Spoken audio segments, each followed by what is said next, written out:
First, I'll verify my physician's orders, identify my patient using name and date of birth, wash my hands.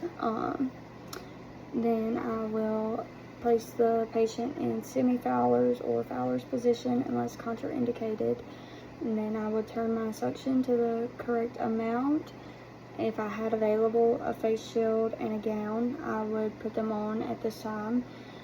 And then I wash my hands again.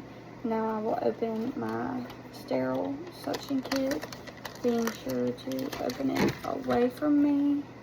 I will take the saline container, touching only the outside, place it. At this point, pour my sterile saline into the container. Now I will put on my sterile gloves, being sure to apply the dominant hand first.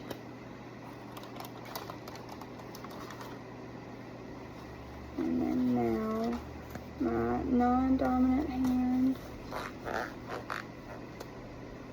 Then I would remove the catheter from the kit.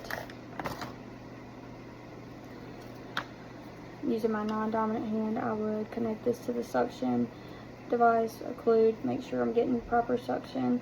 Then I would place it into the sterile saline to moisten the catheter.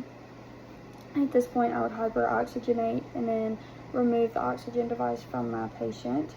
And then I'm going to insert the catheter with my dominant hand, being sure that I'm not occluding while inserting, and making sure that I am inserting it until I feel resistance or the patient coughs, or 4 to 5 inches.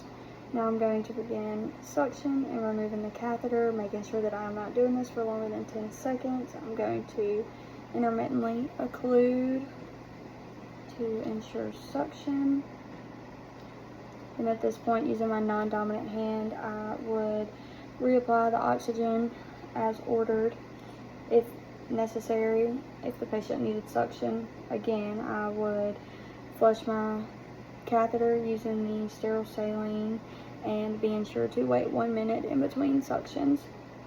And then, since this patient does not need suction again, I will discard of my materials, and I will remove my gloves, wash my hands, and